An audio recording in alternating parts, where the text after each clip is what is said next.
Welcome to PS news. ముందుగా headlines చూద్దాం. భారీ పెట్టుబడుల ప్రాజెక్టులకు ఎస్ఐపివి ఆమోదం. 50కి పైగా ప్రాజెక్టులపై సమీక్ష నిర్వహించిన సీఎం చంద్రబాబు. ఉపాధి పారిశ్రామిక అభివృద్ధికి పెట్టుబడులు కీలకమన్న ప్రభుత్వం. పెట్టుబడిదారులకు అనుకూల వాతావరణం కల్పిస్తామన్న హామీ. సింగరేణి కార్మికుల కోసం పోరాటం కొనసాగిస్తానన్న కవిత.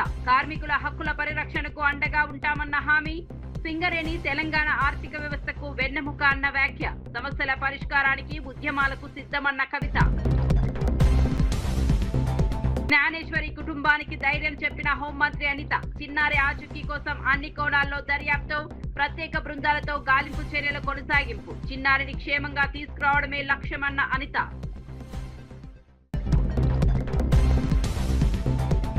రాజకీయ కక్షతోనే బాల్కసుమన్ అరెస్ట్ అన్న బీఆర్ఎస్. చెంచల్గూడ జైలులో బాల్కసుమన్ ను పరామర్శించిన నేతలు. ప్రజా సమస్యలపై మాట్లాడినందుకే వేధింపులన్న ఆరోపణ. బాల్కసుమన్ కు పార్టీ పూర్తి మద్దతు ప్రకటించిన బీఆర్ఎస్. సాయి కృష్ణ కేసును నీరుగార్చే కుట్ర జరుగుతోందన్న అవినాష్. బాధిత కుటుంబానికి న్యాయం చేయాలని డిమాండ్. పూర్తి స్థాయి దర్యాప్తు జరపాలన్న వైఎస్ఆర్సీపీ నేత. నిజాలు వెలుగులోకి వచ్చే వరకు పోరాటం కొనసాగుతుందన్న అవినాష్.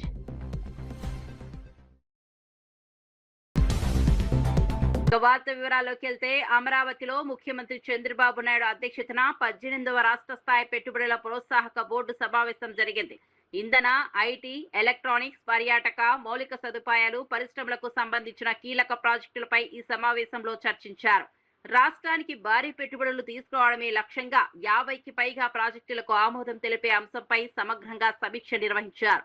సమావేశానికి మంత్రులు నారా లోకేష్, టీజీ భరత్, అచ్చెన్నాయుడు, అనగాని సత్యప్రసాద్, కందుల దుర్గేష్, పయ్యావుల కేశవ్, బీసీ జనార్దన్ రెడ్డి, సిఎస్ సాయి ప్రసాద్ తో పాటు వివిధ శాఖల ఉన్నతాధికారులు హాజరయ్యారు. రాష్ట్రంలో ఉపాధి అవకాశాల పెంపు, పారిశ్రామిక అభివృద్ధి, మౌలిక సదుపాయాల విస్తరణకు ఈ పెట్టుబడులు దోహదపడనున్నాయని అధికారులు తెలిపారు.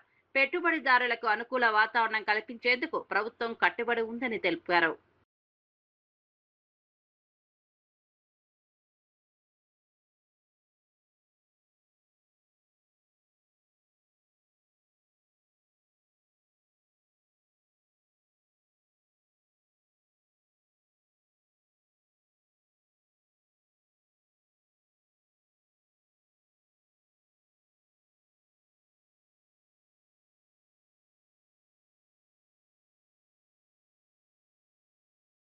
వైఎస్ఆర్సీపీ అధినేత వైఎస్ జగన్మోహన్ రెడ్డి తాడేపల్లిలోని తన నివాసంలో రంపచోడవరం నియోజకవర్గానికి చెందిన మాజీ ప్రజాప్రతినిధులు, ముఖ్య నాయకులతో సమావేశమయ్యారు. ఈ సందర్భంగా పార్టీ బలోపేతం, భవిష్యత్ కార్యాచరణ, స్థానిక రాజకీయ పరిస్థితులపై విస్తృతంగా చర్చించారు. గ్రామ స్థాయి నుంచి పార్టీ నిర్మాణాన్ని మరింత బలోపేతం చేయాలని నాయకులకు సూచించారు. ప్రజల సమస్యలపై నిరంతరం పోరాడాలని, పార్టీ సిద్ధాంతాలను ప్రజల్లోకి తీసుకెళ్లాలని పిలుపునిచ్చారు. కూటమి ప్రభుత్వ విధానాలపై ప్రజల్లో అవగాహన కల్పించాలని పేర్కొన్నారు. రాబోయే రాజకీయ పరిణామాలను దృష్టిలో ఉంచుకొని సమన్వయంతో పనిచేయాలని నాయకులకు సూచించారు. నియోజకవర్గంలో పార్టీ కార్యకలాపాలను మరింత చురుకుగా నిర్వహించాలని జగన్ దిశా నిర్దేశం చేసినట్లు సమాచారం. తర్వాత చెత్తబుట్టలో పట్టేసేవాళ్ళు. అట్లాంటిది మొట్టమొదటిసారిగా ఎన్నికలప్పుడు మేనిఫెస్టో అంటూ ఒక మాట ఇస్తే ఆ మాట మీద నిలబడాలని, ఆ మేనిఫెస్టోను ఒక భగవద్గీత గాను, ఒక బైబిల్ గాను, ఒక ఖురాన్ గాను భావించి ఇంప్లిమెంట్ చేసి 99% హామీలను అమలు చేసిన పార్టీ ఏదైనా ఈ రాష్ట్రంలో కానీ దేశంలో కానీ ఎక్కడైనా ఉంది అని అంటే అది ఒక వైఎస్ఆర్సీపీ పార్టీనే అని చెప్పి గర్వంగా కూడా చెప్పగలుగుతాం. మేనిఫెస్టో అన్నది ఆ మాదిరిగా క్రమం తప్పకుండా బడ్జెట్ సమావేశాలు పెట్టేటప్పుడే ఏ పథకం ఏ నెలలో ఇస్తాము అని చెప్పి కూడా క్రమం తప్పకుండా మళ్ళీ అది అమలు చేసిన పార్టీ కూడా ఎక్కడైనా దేశంలో ఉంది అని అంటే అది కూడా ఒక వైఎస్ఆర్సీపీ ప్రభుత్వం మాత్రమే. అంతగా ఏకంగా ఎప్పుడు కని విని ఎరగని విధంగా పరిపాలనలో మార్పులు కూడా తీసుకొచ్చు. మనం రాకమునుపు స్కూళ్ళు ఎలా ఉండేటివి, మనం వచ్చిన తర్వాత స్కూళ్ళు ఎలా మారాయి అన్నదానికి మీలో ఎవరికి మైక్ ఇచ్చినా కూడా నాకన్నా చక్కగా చెప్పగలుగుతారు. మనం రాకమునుపు హాస్పిటల్లో ఆరోగ్యశ్రీ పరిస్థితి ఎలా ఉండేది, మనం వచ్చిన తర్వాత హాస్పిటల్లో ఆరోగ్యశ్రీ పరిస్థితి ఎలా మెరుగైంది అన్నది నాకన్నా బాగా మీలో ఎవరికి మైక్ ఇచ్చినా కూడా నాకన్నా బాగా చెప్పగలుగుతారు. మనం రాకమునుపు వ్యవసాయం అన్నది రైతు ఎన్నెన్ని ఇబ్బందులు పడతా ఉన్నారు, మనం వచ్చిన తర్వాత రైతు ఏ విధంగా బాగుపడ్డాడు అన్నది నాకన్నా బాగా మీలో ఎవరికి మైక్ ఇచ్చినా కూడా చక్కగా చెప్పగలుగుతారు. మనం రాకమునుపు గ్రామ స్థాయిలో పరిపాలన అన్నది అందక, ఇంటికే వచ్చే పరిపాలనకైతే దేవుడెరుగు, పరిపాలనలో అందక, ఏ పథకము అందక. ఆక్వా రంగంపై మాజీ ప్రభుత్వ విధానాలను విమర్శిస్తూ ఎంఏ షరీఫ్ తీవ్ర వ్యాఖ్యలు చేశారు. గత 5 ఏళ్లలో ఆక్వా రైతులను మోసం చేసి రంగాన్ని సంక్షోభంలోకి నెట్టారని ఆరోపించారు. ధరల సమస్యలపై కుల రాజకీయాలు చేయడం సరికాదని పేర్కొన్నారు. ఆక్వా రైతుల ప్రయోజనాల కంటే రాజకీయ లాభాలకే ప్రాధాన్యం ఇచ్చారని విమర్శించారు. రాష్ట్రంలో ఆక్వా రంగం వేలాది కుటుంబాలకు జీవనాధారమని, వారికి స్థిరమైన ధరలు, మార్కెట్ భరోసా కల్పించాల్సిన బాధ్యత ప్రభుత్వాలపై ఉందన్నారు. రైతులు ఎదుర్కొంటున్న సమస్యలను పరిష్కరించకుండా పరస్పర ఆరోపణలతో కాలం గడపడం దురదృష్టకరమని పేర్కొన్నారు. ఆక్వా రంగ పునరుద్ధరణకు స్పష్టమైన కార్యాచరణ అవసరమని, రైతుల నష్టాలను తగ్గించే విధానాలు అమలు చేయాలని డిమాండ్ చేశారు. ఆ రకంగా ఎకరానికి 70,000 రూపాయలు మీ హయాంలో నిరంతరంగా క్వాలిటీ కరెంట్ ఇవ్వలేకపోవటం మూలంగా మరి ఆనాడు ఎకరానికి 70,000 రూపాయలు డీజిల్ కోసం వెచ్చించి రైతులు నష్టపోయారు. అది ఒక భారంగా మారిందనే విషయాన్ని కూడా ఈ సందర్భంగా గమనించాల్సిందిగా మనం చేస్తున్నా. మీరు ఏవైతే సబ్సిడీ రూపంలో 1,800 కోట్ల రూపాయలు డిస్కులకి మీరు బకాయి పెట్టి, ఆ డిస్కులు కూడా డబ్బులు ఇవ్వకుండా, మీరు ఆ డిస్కులకి ఆర్థిక పరంగా ఆ సబ్సిడీ మొత్తాన్ని ఇవ్వకుండా మీరు ఆ డిస్కులు కూడా హ్యాండ్ ఇచ్చారు, ముందు చేయి చూపెట్టారు. కాబట్టి ఈనాడు వైఎస్ఆర్సీపీ సర్కారులో మరి ఆనాడు 240 రూపాయలు మద్దతు ప్రకటించారు. కానీ అది 240 రూపాయలు ధర ఏదైతే మరి ఇది ఉందో, రొయ్యలు ఉన్నాయో దాన్ని 240 రూపాయలు ప్రకటించారు. కానీ అది కేవలం 210 రూపాయలకే మరి రైతులు దగ్గర మద్దతు ధర 240 రూపాయలు పెట్టినప్పుడు కూడా మీ హయాంలో కేవలం 210 రూపాయలకు కొని ఆ రకంగా కూడా మీరు మాట తప్పారు, మోసం చేశారని విషయాన్ని సందర్భంగా మనం చేస్తున్నా. వ్యవసాయ మార్కెట్ కమిటీల్లో ఆక్వా ఉత్పత్తుల మీద మరి 25 పైసలు మరి సుంకం ఉండేది, మీరు దాన్ని రూపాయికి పెంచారు. ఆ రకంగా వారి మీద సుమారుగా మరి భారం వేశారు. అంటే 75 పైసల భారాన్ని మీరు మోపారు. ఏదైతే నీటిని ఆక్వా రైతులు వాడుకుంటారో 1000 లీటర్ల నీటిని 12 రూపాయలు ఉంటే మీరు 120 రూపాయలు పెంచిన విషయం వాస్తవం కాదా? ఆ రకంగా ఆక్వా రంగాన్ని మరి రైతుల మీద మీరు మోపిన భారం మూలంగా వాళ్ళు లాభాలు పోయి నష్టాల్లో మరి ఉండిపోయిన పరిస్థితిని కూడా ఈ సందర్భంగా గమనించాల్సిందిగా మనం చేస్తున్నా. అమెరికా మరి విధించిన 26% దిగుమతి సుంకం నుండి ఆక్వా రైతులు మరి ఏదైతే ఎగుమతి చేయవలసిన మరి ఉన్నాయో, రొయ్యలు ఉన్నాయో వాటి వల్ల ఇబ్బంది పడుతుంటే కేంద్ర ప్రభుత్వానికి ఉత్తరం రాసి ఆ రకంగా ఎగుమతులు నిలిచిపోకుండా మరి ఈ కూటమి ప్రభుత్వం ప్రధానమంత్రి గారి జోక్యంతో మరి ఏవైతే మరి రొయ్యలు ఉన్నాయో మరి విదేశాలకి, ముఖ్యంగా అమెరికాకి మరి ఎగుమతి అయ్యే రకంగా మా ప్రభుత్వం చర్యలు తీసుకున్న విషయాన్ని కూడా ఈ సందర్భంగా గమనించాల్సిందిగా మనం చేస్తున్నాం. కాబట్టి ఈనాడు ఏదైతే కుటుంబ ప్రభుత్వం రాగానే చంద్రబాబు నాయుడు గారు వెంటనే మరి కేంద్ర ప్రభుత్వానికి రాయటం మూలంగా ఈనాడు ప్రాను మరి కనీసం 220 రూపాయలు ధర పలికే రకంగా, ఎగుమతి ధర పలికే రకంగా మేము కృషి చేసి ఆ రకంగా ఆక్వా రైతుల్ని ఆదుకున్నామనే విషయాన్ని కూడా ఈ సందర్భంగా మనవి చేస్తున్నా. సింగరేణి బాయిబాట కార్యక్రమంలో భాగంగా రామగుండం ఓసీపీ 3 వద్ద నిర్వహించిన భారీ గేట్ మీటింగ్ లో టీఆర్ఎస్ అధినేత్రి కల్వకుంట్ల కవిత పాల్గొన్నారు. ఈ సందర్భంగా సింగరేణి కార్మికులను ఉద్దేశించి ప్రసంగించిన ఆమె కార్మికుల సమస్యల పరిష్కారం కోసం ఎప్పుడూ ముందుంటారని హామీ ఇచ్చారు. సింగరేణి సంస్థ తెలంగాణ ఆర్థిక వ్యవస్థకు వెన్నెముక లాంటి సంస్థ అని పేర్కొన్నారు. కార్మికుల సంక్షేమం, ఉద్యోగ భద్రత, వేతనాల అంశాల్లో ప్రభుత్వం మరింత బాధ్యతగా వ్యవహరించాలని కోరారు. కార్మికుల హక్కుల పరిరక్షణ కోసం అవసరమైతే ఉద్యమాలకు కూడా సిద్ధమని తెలిపారు. సింగరేణి ప్రాంతాల్లో ప్రజలు ఎదుర్కొంటున్న సమస్యలను తెలుసుకునేందుకు బాయబాట కార్యక్రమం నిర్వహిస్తున్నామని వెల్లడించారు. రూపాయలు సంవత్సరానికి నష్టం వస్తూ ఉంది ఈపీ ఆపరేటర్లకు అని చెప్పినారు. అందుకనే క్షమించమని మిమ్మల్ని కోరుతూ మళ్ళీ ఆ హక్కును పొందే విధంగా మీ తరఫున నిలబడి మాట్లాడి సాధించుకొస్తానని కూడా మీకు నేను మాట ఇస్తూ ఉన్నాను. అదేవిధంగా కంపెనీ దగ్గర బోలెడన్ని డబ్బులు ఉంటాయి, కానీ వెహికల్స్ మాత్రం అన్ని పాతయే ఉంటాయి. మనకు కావాల్సింది ఆ కొమెట్ కంపెనీది ప్రైవేట్ వెహికల్స్ కావాలి, కానీ వీళ్ళేమో ప్రభుత్వ సంస్థ నుంచి కొంటున్నామని బిఎంఎల్ వెహికల్స్ కొంటూ ఉంటారు. వాటికి అంత పర్ఫార్మెన్స్ లేదు. అది కూడా కొని నాకు తెలిసి 9 ఏళ్ళు అయిపోయింది. అప్పటి నుంచి ఇప్పటివరకు కొత్త వెహికల్స్ అన్నవి కొన్నటువంటి పరిస్థితే లేదు. కాబట్టి కంపెనీని నేను డిమాండ్ చేస్తూ ఉన్నా, ఈపీ ఆపరేటర్స్ అంటే వాళ్ళకి ప్రాణ సంకటం ఉంటుంది. మొన్న ఈ మైన్ మీద కూడా ఆ ఓవర్ ఆయిలింగ్ చేసి ఒక షవల్ కాలిపోయింది. ఇంకొక మైన్లో కూడా సేమ్ యాక్సిడెంట్ జరిగింది. అటువంటి యాక్సిడెంట్ జరగకుండా, యాక్సిడెంట్ జరుగుతున్నప్పుడు మీరు ఉండడమే 20 మీటర్ల పైన ఉంటారు కాబట్టి ఆడికెళ్ళి కిందకు దూకి కాళ్ళు చేతులు పోగొట్టుకున్నటువంటి ఈపీ ఆపరేటర్స్. మొన్న హాస్పిటల్కి పోతే ఒక వ్యక్తికి ఈపీ ఆపరేటర్కే యాక్సిడెంట్ అయితే సంవత్సరం అయింది, కోమాలకి వెళ్ళి బయటికి రాలే. హై రిస్క్ జాబ్ కాబట్టి ఖచ్చితంగా మెషినరీ బాగుండాలి, పాత మెషినరీని వాడొద్దు. డెఫినెట్గా కార్మికులు కోరుకున్నటువంటి మంచి కంపెనీ నుండి మెషినరీ ఖరీదు చేయాలని కూడా సింగరేణి యాజమాన్యాన్ని నేను డిమాండ్ చేస్తూ ఉన్నాను.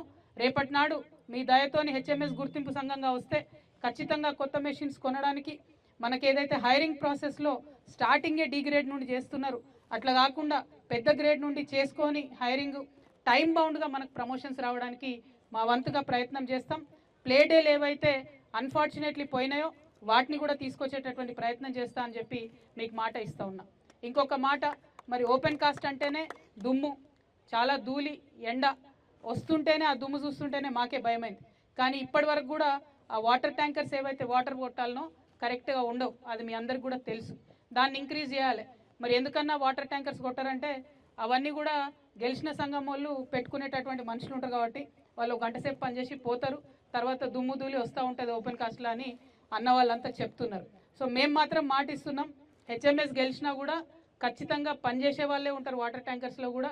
నన్ను మా హెచ్ఎంఎస్ వాళ్ళు తిట్టుకున్నా సరే, కానీ గెలిచినామని చెప్పి పనెగ్గొట్టి పోవద్దు దయచేసి.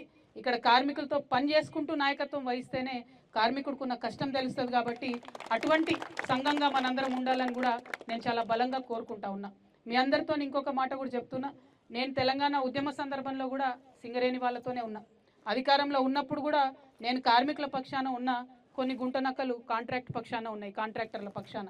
ఇప్పుడు నేను ప్రతిపక్షంలో ఉన్న కారణాలు ఏదన్నా కానీ నేను బీఆర్ఎస్ నుండి విడిపోయిన తర్వాత సపరేట్గా తెలంగాణ రక్షణ సేన అని పార్టీ పెట్టుకున్న తర్వాత ఇప్పటి వరకు గత సంవత్సరంన్నర కాలంలో ఈ రాష్ట్రంలో ఏ ప్రతిపక్షాలు చేయనన్ని పోరాటాలు కంటిన్యూస్గా చేస్తున్నాం. మీకు గుర్తుండుంటుంది, ఒక 3-4 నెలల కింద సింగరేణి భవన్ ముట్టడికి నేను రియాజ్ అన్న పోయినాం. ఆ రోజు ముట్టడి చేసినందుకు ఒకసారి మెడికల్ బోర్డు పెట్టిరు, ఒకసారి. ఆంధ్రప్రదేశ్ పర్యాటక రంగాన్ని మరింత అభివృద్ధి చేసేందుకు బీచ్ సాక్ష్య విధానాన్ని అమలు చేయనున్నట్టు మంత్రి కొల్లు రవీంద్ర ప్రకటించారు. విశాఖపట్నం సూర్యలంక బీచ్లలో పైలట్ ప్రాజెక్టుగా ఈ కార్యక్రమాన్ని ప్రారంభించినట్లు తెలిపారు. దేశంలోని పలు రాష్ట్రాల్లో ఇప్పటికే విజయవంతంగా అమలవుతున్న ఈ విధానాన్ని ఇప్పుడు ఏపీలో ప్రవేశపెడుతున్నామని పేర్కొన్నారు. బీచ్ల వద్ద తాత్కాలిక విశ్రాంతి కేంద్రాలు, పర్యాటకులకు అవసరమైన సౌకర్యాలు కల్పించనున్నట్లు వెల్లడించారు. నియంత్రిత వాతావరణంలో తక్కువ ఆల్కహాల్ శాతం ఉన్న పానీయాలను మాత్రమే అందుబాటులో ఉంచుతామని స్పష్టం చేశారు. పర్యాటక రంగం ద్వారా ఉపాధి అవకాశాలు పెరగడంతో పాటు స్థానిక ఆర్థిక వ్యవస్థకు కూడా ఊతమిస్తుందని మంత్రి చెప్పారు. రాష్ట్రాన్ని ప్రముఖ పర్యాటక గమ్యస్థానంగా తీర్చిదిద్దడమే లక్ష్యమన్నారు. ఇబ్బంది రాకుండా ఏదైతే స్టార్ హోటల్స్ కి దగ్గరగా ఉన్న దాని దగ్గరే ప్రజలకి ఎక్కడా కూడా ఇబ్బంది కలిగించకుండా మాత్రమే అది పైలట్ కింద మనం విశాఖపట్నం అలాగే సూర్యలంకలో ఏర్పాటు చేస్తున్నాం. ఎక్కడా కూడా మన సంప్రదాయాలు సంస్కృతికి సంబంధించినటువంటి అంశాలని ఎక్కడ ఇబ్బంది కలిగించకుండా కేవలం టూరిజంను దృష్టిలో పెట్టుకుని మాత్రమే ఏర్పాటు చేయడం జరుగుతుంది. ఎక్కడా కూడా దీంట్లో ఐఎంఎఫ్ఎల్కి సంబంధించినవి ఉండవు. ఓన్లీ తక్కువగా ఆల్కహాల్ ఉన్నటువంటి బీరు, వైన్ మాత్రమే అందులో అవైలబిలిటీలో ఉంటాయి తప్ప ఈ ఐఎంఎఫ్ఎల్ కానీ ఈ ఆల్కహాల్ ఎక్కువగా ఉండే పర్సంటేజ్ ఉన్నాయి ఉండవు. ఇది కూడా ఏంటంటే జస్ట్ ఫర్ ఒక టూరిజం డెవలప్మెంట్ చేయడం కోసం మాత్రమే. మిగతా రాష్ట్రాల్లో ఉంది అదే పాలసీ తీసుకున్నాం. దాంట్లోనే ఇంకొద్దిగా మనకి లోకల్గా ఎక్కడ ఇబ్బంది రాకుండా ఉండేదని ఏర్పడ్డాం. విద్యార్థులకు అందిస్తున్న విద్యా కిట్లపై మాజీ మంత్రి హరీష్ రావు చేసిన వ్యాఖ్యలను సంక్షేమ శాఖ మంత్రి అడ్లూరి లక్ష్మణ్ ఖండించారు. పూర్తి అవగాహన లేకుండానే హరీష్ రావు విమర్శలు చేస్తున్నారని అన్నారు. ఆర్థికంగా వెనుకబడిన విద్యార్థులకు నాణ్యమైన విద్యా సామగ్రి అందించేందుకు ప్రభుత్వం కట్టుబడి ఉందని స్పష్టం చేశారు. విద్యార్థుల అవసరాలను దృష్టిలో ఉంచుకొని కిట్లను రూపొందించామని తెలిపారు. విద్యారంగంలో ప్రభుత్వం చేపడుతున్న సంస్కరణలను ప్రతిపక్షం రాజకీయ కోణంలో చూడటం సరికాదన్నారు. పేద విద్యార్థులకు సమాన అవకాశాలు కల్పించడమే ప్రభుత్వ లక్ష్యమని పేర్కొన్నారు. విద్యా కిట్ల ద్వారా విద్యార్థులపై ఆర్థిక భారం తగ్గుతుందని, ప్రభుత్వ పాఠశాలల్లో చదువుతున్న వారికి మరింత ప్రయోజనం చేకూరుతుందని వివరించారు. గుణం మీది, అది మీ పెటెంట్, అది మీ జన్మ హక్కు. ఖబర్దార్ ఈశ్వర్, నువ్వు అనుకుంటున్నావు కావచ్చు, కానీ నేను ఎక్కడ కూడా మంత్రి అంటే మంత్రి లెక్క అట్టాసన హాలం చేస్తే ఎప్పుడు వచ్చినా ఈ ఆర్ఎన్బి గెస్ట్ హౌస్కి వచ్చినా ఒక్కరినే వస్తా, ప్రజలుంటే ప్రజలను కలిసిపోతా. నువ్వు దళిత ముసుగులో ఉన్న ఒక దొరవు, నువ్వు ఇంకా అహం దగ్గర నీకు. జీవన్ రెడ్డి గారు మొన్న 2 నెలల క్రితం వరకు కూడా కాంగ్రెస్ పార్టీలో ఉన్నాడు కదా. 3 పంటలు వడ్ల పంటలు కొనుగోలు చేసినాం కదా. మరి 3 పంటలలో మేము ఎంత దోసుకున్నామో మరి జీవన్ రెడ్డి గారు చెప్పాను. జీవన్ రెడ్డి గారికి ఎంత వాటా ముట్టిందో చెప్పమని. కాకినాడ జిల్లా తుని మండలం సిహెచ్ అగ్రహారంలో అదృశ్యమైన 2 ఏళ్ల చిన్నారి జ్ఞానేశ్వరి కుటుంబాన్ని హోంమంత్రి వంగలపూడి అనిత పరామర్శించారు. కుటుంబ సభ్యులను కలిసి ధైర్యం చెప్పిన ఆమె చిన్నారి ఆచూకీ కోసం అన్ని కోణాల్లో దర్యాప్తు కొనసాగుతోందని తెలిపారు. జిల్లా ఎస్పీ బిందు మాధవ్తో కలిసి మాట్లాడి జిల్లా దర్యాప్తు పురోగతిని సమీక్షించారు. అటవీ శాఖ, పోలీస్ శాఖ, ఇతర విభాగాల సమన్వయంతో గాలింపు చర్యలు కొనసాగుతున్నాయని వెల్లడించారు. సీసీ కెమెరాల ఫుటేజీ పరిశీలనతో పాటు ఫోన్ కాల్ వివరాలను కూడా విశ్లేషిస్తున్నామని చెప్పారు. చిన్నారిని క్షేమంగా కుటుంబ సభ్యుల వద్దకు చేర్చేందుకు ప్రభుత్వం అన్ని ప్రయత్నాలు చేస్తోందని హామీ ఇచ్చారు.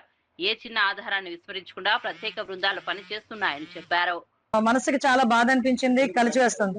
డే బై డే కంపల్సరీగా ఇమీడియట్ గా సాయంత్రానికి మా డిపార్ట్మెంట్ కి వీళ్ళు వచ్చి కంప్లైంట్ ఇవ్వడం కాదండి, గ్రామస్తుల్లో కొంతమంది డిపార్ట్మెంట్ కి ఇలా ఒక చంటి పిల్ల కనిపించకుండా పోయిందనే సంగతి తెలిస్తే ఇమీడియట్ గా డిపార్ట్మెంట్ అంతా కూడా ఇక్కడికి వచ్చి సెర్చ్ చేయడం మొదలు పెట్టారు. డిపార్ట్మెంట్ తెలుసుకొని ఇక్కడికి రావడానికి ముందే సుమారుగా గ్రామస్తులు కూడా ఒక 200 మందికి పైగా ఆ అమ్మాయి గురించి, ఆ చంటి బిడ్డ గురించి ఎతకడం కూడా ప్రారంభించారు. అయితే అదే సమయంలో ఇంచుమించుగా 2 గంటల అమ్మాయి కనిపించకుండా పోయిన సమయం కూడా దగ్గర 11:50 నిమిషాలకి వాళ్ళ తండ్రి ఇక్కడ దింపడం, అదే విధంగా అమ్మాయి ఒకే కెమెరాలు ముందుకు వెళ్ళడం కూడా కనిపించింది, తిరిగి వెనక్కి రావడం కనిపించలే.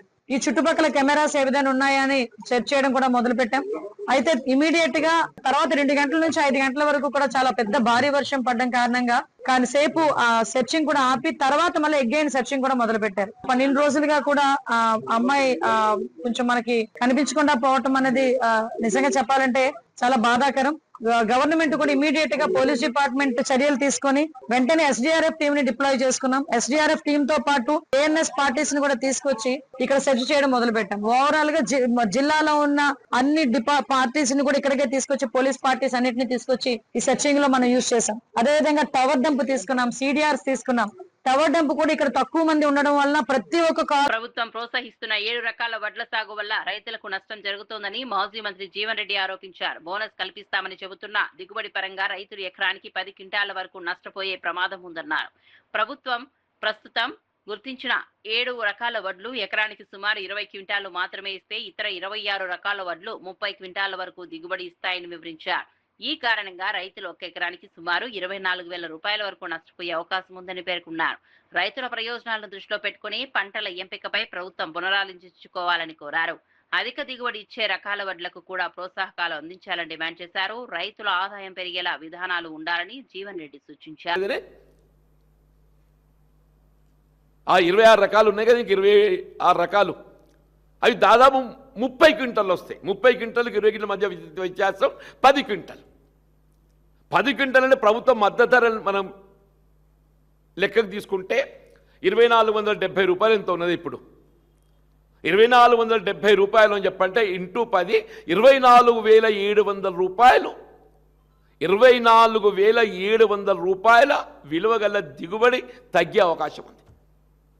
అంటే రైతుకు మేలు ఏది లాభసాటి చెప్తున్నారా, లేక మీ బాధ్యత తప్పించుకోవడానికి, ఇలా ప్రభుత్వం ప్రొక్యూర్మెంట్ బాధ్యత తప్పించుకోవడానికి కొరకు అంటున్నాను. ధాన్యం సేకరణ బాధ్యత తప్పించుకోవటానికి కొరకు వీళ్ళ మార్కెట్ డిమాండ్ వరి ధాన్యాన్ని మాత్రమే సాగు చేయండి అని చెప్పంటే వీళ్ళ ప్రభుత్వం దాన్ని సేకరించే బాధ్యత లేకుండా మార్కెట్లోనే మీరు అమ్ముకోవచ్చు. మీదే అది ఏదైతుందో మార్కెట్ డిమాండ్ ఎట్టుంటుందో మేము చెప్పలేం.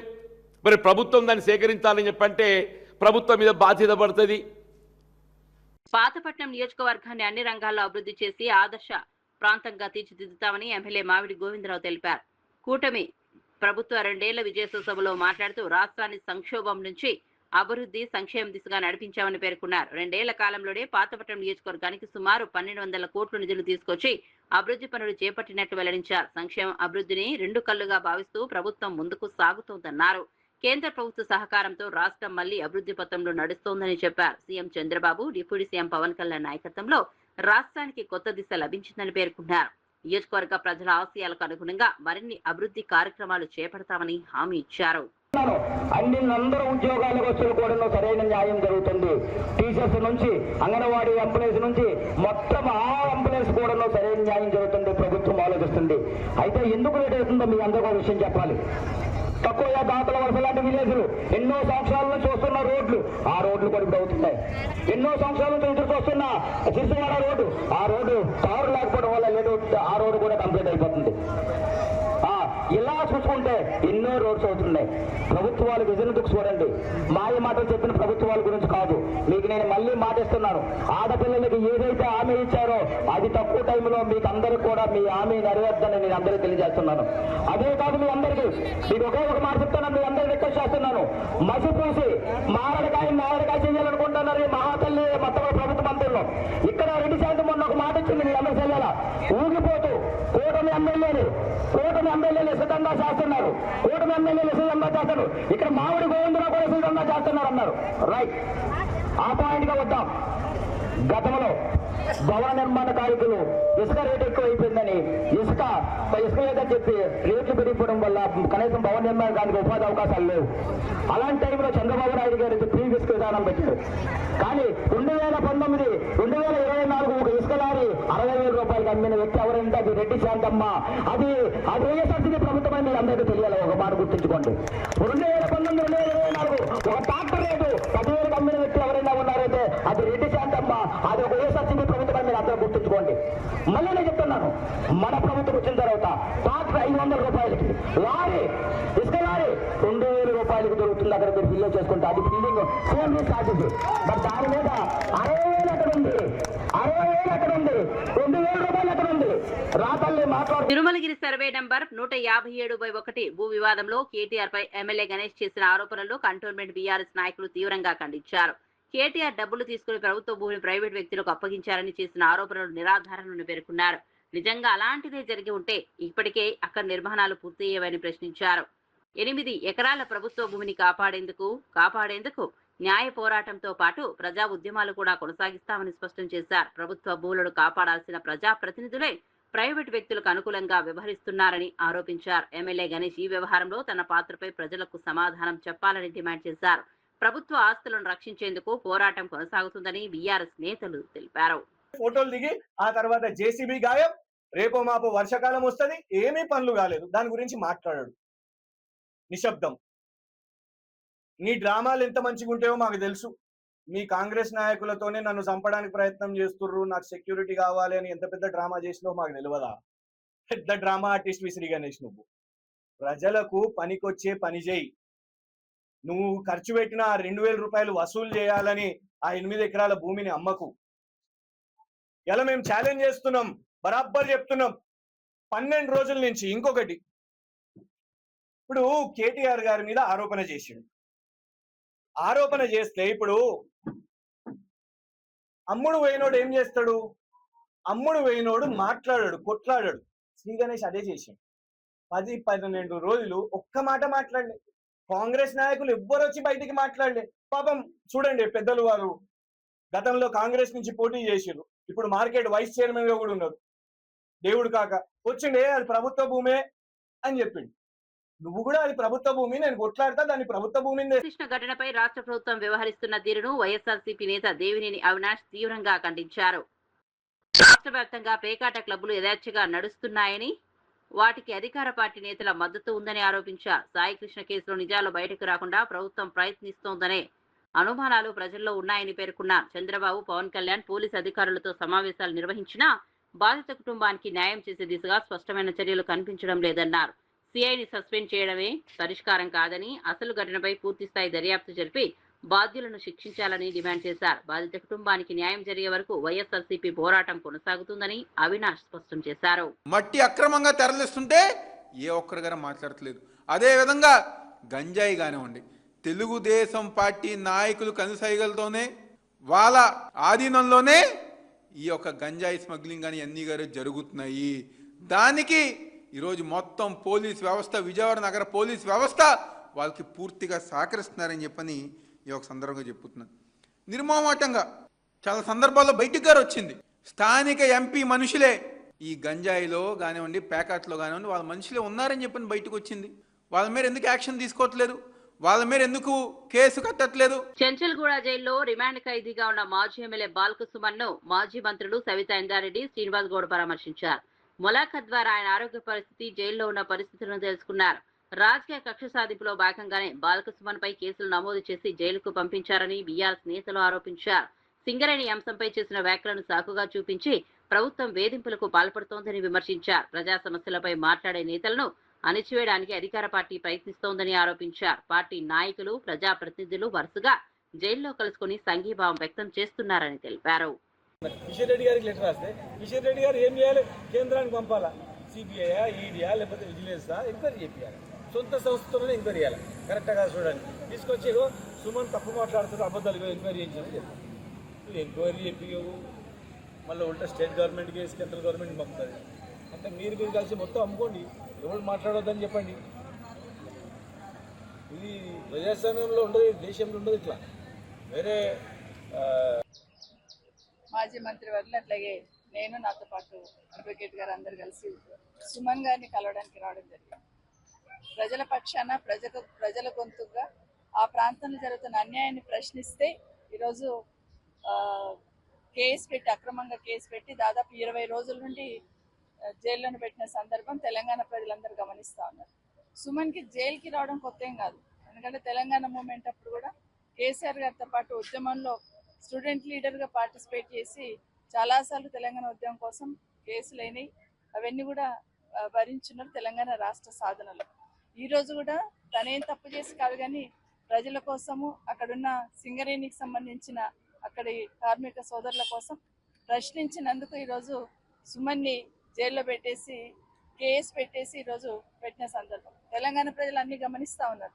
ముఖ్యంగా సింగరేణిలో ఈ ప్రభుత్వం వచ్చినాక, రేవంత్ రెడ్డి గారి ప్రభుత్వం వచ్చినాక జరుగుతున్న అవినీతి అక్రమాల మీద ప్రశ్నిస్తున్నందుకు ఈరోజు తట్టుకోలేక జైలుకు పంపించినారు. ఇదే కాదు, మొన్న మున్సిపల్ ఎలక్షన్స్లలో, కేతన్పల్లి మున్సిపల్ ఎలక్షన్స్లలో కూడా మెజార్టీ వచ్చింది, ఎట్లాగైనా మెజార్టీని ఇచ్చేసి మళ్ళీ వాళ్ళ కోటాల్లో వాళ్ళ ఖాతాలో వేసుకోవాలి కాంగ్రెస్ పార్టీ అనే ఉద్దేశంతో ఆ రోజు కూడా ఒక కేసు పెట్టి లోపలికి పంపించిన సందర్భం చూస్తున్నాం.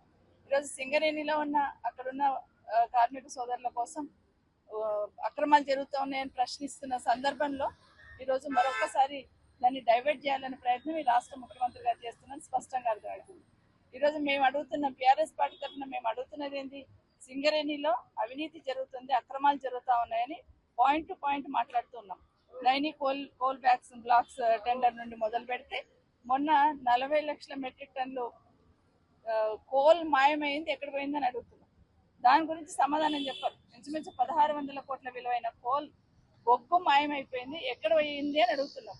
దాని గురించి సమాధానం చెప్పారు. ఆ ఇష్యూని డైవర్ట్ చేయడానికి. అదే కాదు, అక్కడ డీజిల్ కుంభకోణం జరుగుతూ ఉంది, ఇంకా చాలా కుంభకోణాలు జరుగుతున్నాయి. అక్కడ ప్రతి ఒక్కటి ప్రశ్నిస్తే ఈరోజు దాదాపు 15,000 కోట్ల సంబంధించిన కుంభకోణం అక్కడ జరుగుతుంది. అది అక్కడ సింగరేణి కార్మికులకు సంబంధించిన కష్టానికి సంబంధించిన కష్టం. అది దానికి ప్రశ్నిస్తున్నందుకు ఈరోజు ఈ కేసు పెట్టి డైవర్ట్ చేయాలనే ప్రయత్నం చేస్తూ ఉన్నారు. ఇప్పుడే మాట్లాడుతుంటే సుమన్ చెప్తా ఉన్నారు, మర్డరర్ అని దాంట్లో రిమాండ్ రిపోర్ట్లో మర్డరర్ అని మెన్షన్ చేస్తున్నారట. అంటే ప్రజల హక్కుల కోసం, ప్రజల కోసం మాట్లాడుతూ ఉంటే హత్యా నేరం కూడా మోపుతారు అనేది ఇప్పుడే మొదటిసారి చూస్తూ ఉన్నాం. ఏది ఏమైనా తెలంగాణ ప్రజల కోసం, సింగరేణి సోదరుల కోసం, అక్కడ ఉన్న కార్మిక సోదరుల కోసం, వాళ్ళకి రావాల్సిన దానికోసం ఖచ్చితంగా వెనుక ఉంటారు. వాళ్ళు వెనుకుండడం జరుగుతుంది. ఈ ప్రభుత్వం చేస్తున్న అక్రమాలు బయటికి వెలికి తీసి వాటన్నిటిని నిర్ధారణ అయ్యేటట్టు ఖచ్చితంగా పోరాటం చేస్తాం. ఎన్ని కేసులు పెట్టినా భయపడేది లేదు. సుమన్కి మళ్ళీ బయటకు వచ్చిన తర్వాత మళ్ళీ వాటి మీద ప్రశ్నిస్తూనే ఉంటాం. అసలు బయటికి రాకూడదు, బెయిలే రాకూడదు అని స్పెషల్గా పీపీని అపాయింట్ చేశారట ఒక కేసులో. అంత శ్రద్ధ ముఖ్యమంత్రి గారు. అదే శ్రద్ధ ప్రజల మీద చూపించండి. అదే శ్రద్ధ అక్కడ అక్రమాల అన్యాయాలు జరుగుతున్నాయని చెప్తున్నాం సింగరేణిలో, దాని మీద దృష్టి పెట్టమని, అదే కాకుండా అక్కడున్న కార్మికుల సంక్షేమం కోసం ఆలోచించమని ఈ సందర్భంగా ముఖ్యమంత్రి గారిని కోరుతా ఉన్నాం. ఫ్రాన్స్ లో జరుగుతున్న G7 సదస్సు సందర్భంగా అమెరికా అధ్యక్షుడు డొనాల్డ్ ట్రంప్ కీలక వ్యాఖ్యలు చేశారు. ప్రధాని నరేంద్ర మోదీతో ద్వైపాక్షిక సమావేశం అనంతరం మీడియాతో మాట్లాడిన ట్రంప్ మోదీ నాయకత్వాన్ని ప్రశంసించారు. భారత్ పై ఎలాంటి దాడి జరిగినా అమెరికా అండగా నిలుస్తుందని స్పష్టం చేశారు. మోదీ నాయకత్వంలో భారత్ బలంగా ఎదుగుతోందని, రెండు దేశాల మధ్య వ్యూహాత్మక భాగస్వామ్యం మరింత బలోపేతం అవుతోందని పేర్కొన్నారు. ప్రపంచ భద్రత, ఆర్థిక అభివృద్ధి, వాణిజ్య రంగాల్లో భారత్ కీలక పాత్ర పోషిస్తోందని కొనియాడారు. అమెరికా భారత్ సంబంధాలు మరింత బలపడే దిశగా చర్చలు జరిగాయని వెల్లడించారు. Global maritime trade routes, including the Strait of Hormuz, and their safety is of utmost importance to us. Excellency, समझौते के लिए शांति के प्रयासों में आपने भरपूर प्रयास किया है. मुझे पूरा विश्वास है कि समझौते में सी फेरर की सुरक्षा भी सुनिश्चित होगी और उसको प्राथमिकता मिलेगी. Mr. President, you made tremendous efforts towards reaching this understanding and this agreement, and I'm confident that the issue of seafarers will receive the highest priority during the implementation of this agreement. Excellency, मैं फिर एक बार पश्चिम Asia में शांति बहाल कराने के आपके भरसक प्रयासों का मैं पूरी प्रशंसा करता हूं और आपका अभिनंदन करता हूं. Mr. President, once again, I deeply appreciate and I deeply commend your efforts in ensuring the restoration of peace and making efforts towards restoration of peace and stability in West Asia. Thank you very much. Thank you. Thank you. Friends, thank you. Can you speak to the defense relationship between India and the United States? I think it's a great relationship. I can tell you this, without having a contract, we don't have a contract, you have to write contract, but if they were attacked, we would be there to help them. How is that? Is that a good statement? Okay, come here, man. If anybody attacks that man, we're going to be there. Now, if there's a new leader, I'm not sure about that. If there's a new leader, I don't know about that. But if they're attacked and he's the leader, we're going to be there to help. And we have, and I will say this, and everybody says it. I had a great meeting 3 weeks ago with President Xi of China.